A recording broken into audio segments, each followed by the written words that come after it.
பார் பவானி, லீலா மாதிரி உஷாரா இருக்கணும். ஹரிக்கன் நைட்டு எப்போ தயாரா இருக்கணும். கரண்ட் எப்போ போகணும் சொல்லவே முடியாது. நீயா செய்ய மாட்டிய? எப்ப கரண்ட் போகும் கணக்கு வந்தா. அடே லைட் வந்துருச்சே. ஆஹா மாமா, உங்க மகிமை கடவுள் மாதிரி வந்தீங்க. ஹோம்வொர்க் பண்ணலன்னா மேக்ஸ் டீச்சர் என்ன கொன்னுடுவாங்க. என்னடா பண்றதுன்னு யோசிச்சுட்டு இருந்தேன். வரும்போதே கரண்டோட வந்துட்டீங்க. நீ வந்தே வெளிச்சம் வந்து சொல்றேன். இந்த மாதிரி சொன்னீங்கன்னா வரும்போதெல்லாம் மெயின் ஆஃப் பண்ணி ஆன் பண்ணிட்டு வருவாங்க. எங்கடா நாள் பூரா ஆளக்கணும்?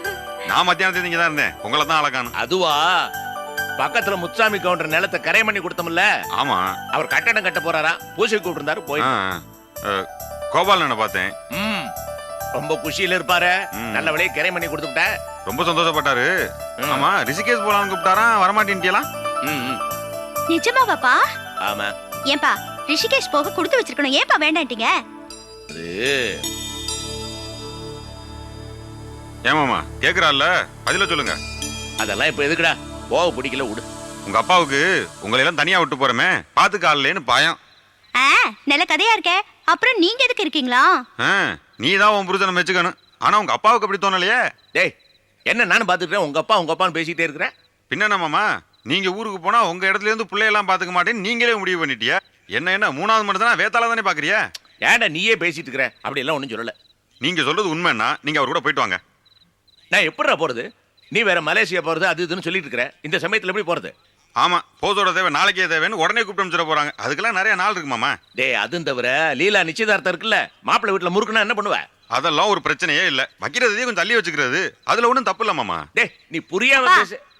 அதான் மாமா இவ்வளவு தூரம் சொல்றாருல, போயிட்டு வாங்கப்பா. மாமா இருக்கையில உங்களுக்கு என்ன பயம்? இந்த மாதிரி சந்தர்ப்பம் எல்லாருக்கும் கிடைக்காது தெரியுமா? அது இல்லம்மா, நீங்க இனிமே காரணம் சொல்றதுக்கு ஒண்ணுமே இல்ல. யோசிச்சாலும் நோ யூஸ். நீங்க கண்டிப்பா போறீங்க. டேய், உன் பாடத்தை கவனி. அது தவிர எல்லாத்துலயும் கவனம். ஏன்பா, நாங்க பொம்பளை பிள்ளைங்களா இருக்கிறதுனால தான் நீங்க கவலைப்படுறீங்க. இது ஆம்பளை பிள்ளைங்களா இருந்தா நீங்க பாட்டுக்கு போயிருப்பீங்கல்ல. எங்களால உங்களுக்கு இந்த சந்தோஷத்தை கூட கொடுக்க முடியல. ஐயோ, உடமாட்டிக்கு போட்டிருக்கேன். இது பாருங்கம்மா, நான் உங்ககிட்ட உண்மையை சொல்லி போறேன். எனக்கு இந்த ரிஷிகேஷன் பத்ரிநாத் எல்லாம் போனோம்னு ஆசை தான். அதை பத்தி நிறைய கேள்விப்பட்டிருக்கேன். அவங்க செலவுல வேற கூட்டிட்டு போறாங்க. இந்த மாதிரி வாய்ப்பெல்லாம் கிடைக்காதுதான். இருந்தாலும் ஐயோ, நான் உங்களெல்லாம் விட்டு இவ்வளவு நாள் தனியா இருந்தது இல்லம்மா. ஆனா என்னப்பா நீங்க? மாமா, அப்படின்னா ஒண்ணு பண்ணுங்க. உங்க பிள்ளையெல்லாம் கட்டி கொடுத்துட்டு வீட்டோட மாப்பிள்ளையில வச்சுக்கோங்க. என்ன மாமா அப்படி சொல்றிய? அதெல்லாம் கோபாலன் சொல்லிட்டேன், எல்லா ஏற்பாடையும் பண்ண சொல்லி. நீங்க போயிட்டு தான் ஆகணும், ஒண்ணும் பண்ண முடியாது. ஆமாப்பா, ஆமாப்பா, சொல்லக்கூடாது. கண்டிப்பா போயிட்டு வரணும். ஆமாப்பா, போயிட்டு வாங்கப்பா. ஆமாப்பா, போகணும். எல்லாருமா சேர்ந்து நான் அனுப்புறதா தீர்மானம் பண்ணிட்டீங்க. அப்புறம் இதுக்காக வெட்டியா பேசிட்டு இருக்கீங்க. சரி, மறுபடியும் கரண்ட் போறதுக்குள்ள சோத்தை போடுங்க. சீக்கிரம் போடுறீ. வாங்க தம்பி, நிஜமா சொல்றேன். ஆமாப்பா, செல்வமா சொன்னா. அட ஆமாப்பா. இப்ப நான் சொல்லும்போது நீங்க எப்படி ஆச்சரியப்பட்டீங்களோ இதே மாதிரி தான் அவர் சொல்லும்போது நான் ஆச்சரியப்பட்டேன்.